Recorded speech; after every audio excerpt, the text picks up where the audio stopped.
Hello, Amanda here with the Ultimate CA, sharing with you the top 10 things you should do as a clinic. And when you do these 10 things, you will be sure to grow in collections and have higher levels of success. Okay, the first thing we want to do is declutter.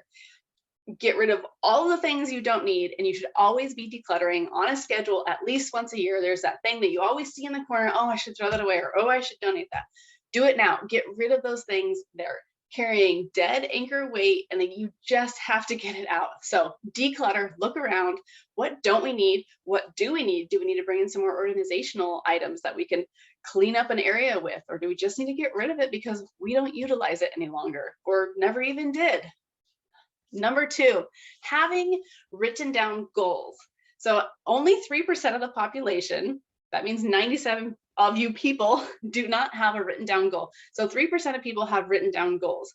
Of them, 41% will actually achieve the goal. So make sure that you have written down goals. You want to have goals for your week, your month, your quarter, your year, 1, 3, 5, 10 years into the future, making sure that we've written it down. If we're not thinking about it, it's not going to happen. So we want to make sure that it's written down. We have it around us so that we can look at it, we can see it, we can revisit it, we can get that emotional attachment to it.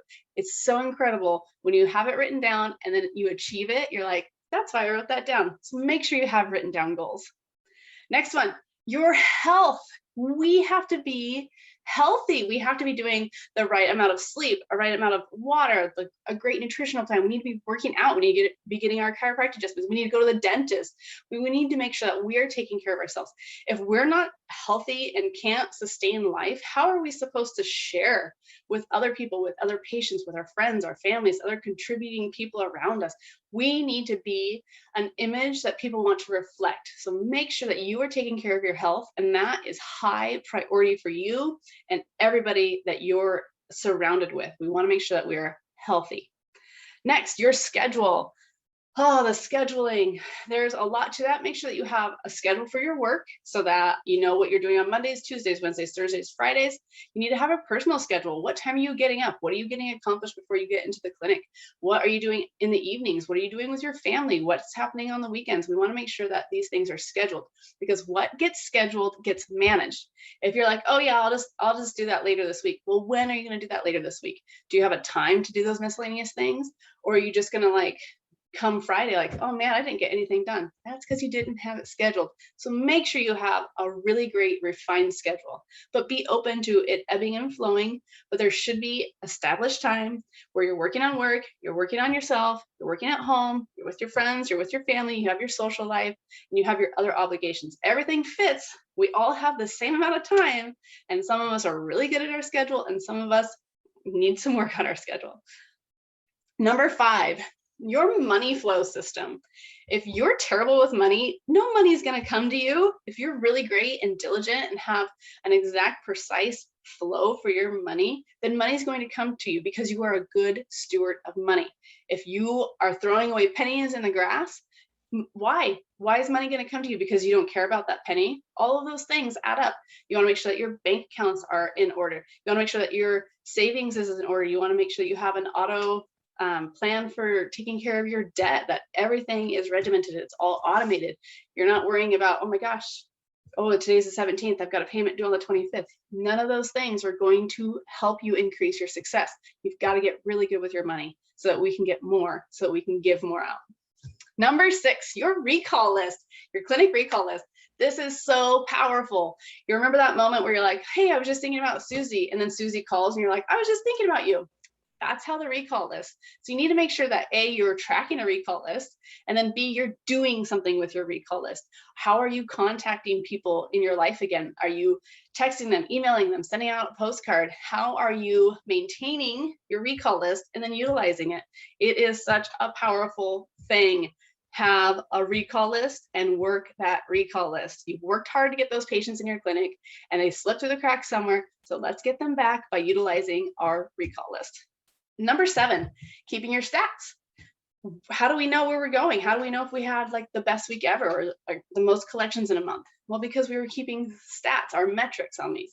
So we want to make sure that we have a great way that we're tracking our clinic visits, our collections, our weekly, monthly, yearly goals and collections, and then setting goals or written down goals that establish increase from those. So we can't set like a huge goal. Well, I want to be $1 million practitioner if you're only collecting 300,000.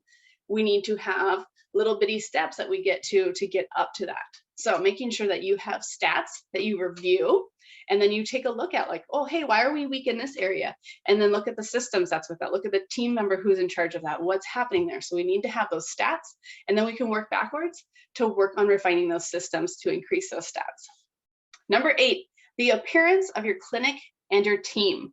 So if you've got a dirty, old school, grungy, moldy clinic, nobody wants to come in there. I don't want to go in there. I want to be in somewhere that's happy and clean and it's refreshing, and the team is happy and they look healthy and they are wearing nice clothes. They look like they're put together. It's not like, you know, they just rolled out of bed, tossed up their hair in a bun, and, you know, they've got crappy nails, and you know who I'm talking about. Those are the people you don't want as a representative of your clinic. So making sure that it smells nice, it looks nice, it's inviting, it's warm, it's happy. Like it's a place you feel better going into, so that you know that patients feel good coming in and leaving. So we're making sure that we have an appearance of our team and clinic that is powerful, not something that we're giving a patient a negative view of. So they're like, I don't want to go there anymore because that happened, or, oh, I saw a cobweb in the corner, or the toilet was nasty.